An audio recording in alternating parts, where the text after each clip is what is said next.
Hello, friends. I am an atom. Yes, an atom. Can you see me? Oh yes, I know you can see me on your screen, but I am just an imaginary picture of an atom. Real atoms are too tiny. You can only see them under a very special microscope.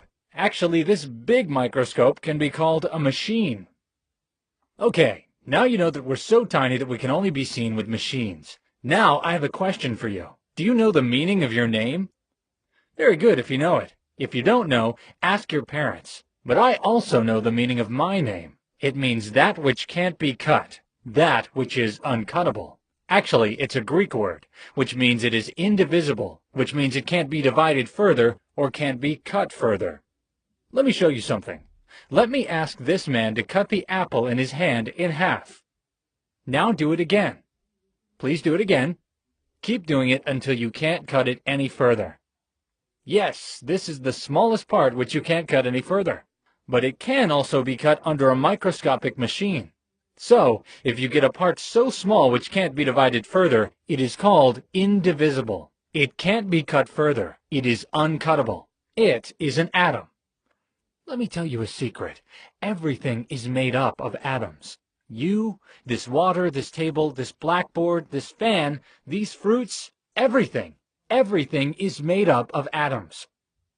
Oh, you're right too. Everything is made of molecules, but all molecules are made of atoms. Confused? Go to the blackboard and write any sentence. Good. Now this is a whole sentence. Now circle all of the words in this sentence. Now let's take a word and circle all the letters of R with some other color. Very good. You see, this sentence is made up of words, but words are made up of letters. So letters are the smallest units of a sentence. Similarly, everything is made up of molecules, but molecules are made up of atoms. So atoms are the smallest unit of everything. Look at this. See, water is made up of water molecules, but water is made of atoms. There are 2 atoms of hydrogen and 1 atom of oxygen in each water molecule. So when atoms join together, they form a molecule. And when molecules join together, they form a thing. So now you understand. Good. So now, friends, now I would show my body. Yes, I would show different parts of my body. In the center of an atom, there is the nucleus. It is made up of even smaller parts. These are called protons and neutrons. Each of these protons carries a positive electrical charge. The neutrons are equally as heavy as protons, but don't carry any electrical charge. So, the nucleus of an atom is positively charged due to protons. Now, electrons are outside the nucleus. They are orbiting around the nucleus. The electrons carry a negative charge. The total negative charge of electrons is equal to the positive charge of the nucleus. So in total, an atom is neutral. The positive charge of the protons is neutralized by the negative charge of the electrons. So it is like +1 is neutralized by -1, and overall charge of an atom becomes 0. The electrons are moving outside the nucleus at a very high speed.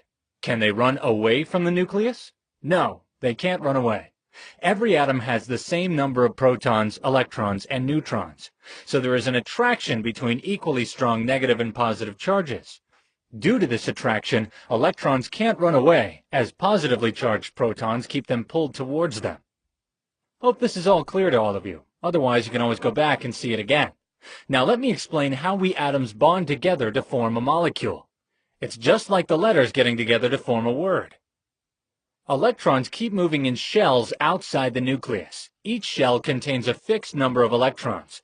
The first shell can have 2 electrons, and the second can have 8 electrons. The third can hold 18, and the fourth can hold up to 32 electrons. The atoms in the outermost shell of an atom are called valence electrons, and the outermost shell is called the valence shell. Atoms bond with other atoms to form a molecule with these valence electrons in the valence shell. Remember one thing, atoms always keep trying to fill their shells. Take, for example, an oxygen atom. In its second shell, it can hold up to 8 electrons, but the oxygen atom only has 6 electrons in its second shell, so it is always looking for more electrons to fill its shell. Now, here is a hydrogen atom. It only has one electron in its outer shell, but it can hold 2 electrons in its shell. So it is also looking for more electrons. So the oxygen atom bonds with 2 hydrogen atoms to fill its valence shell by sharing 1 electron from each hydrogen atom. In this way, the hydrogen atom's requirement is also fulfilled, as they can also fill their shells to their capacity of 2 electrons in their valence shells. By combining together, they become water molecules. So friends, now you understand us. I am part of you. So learn us well by watching this video again and again.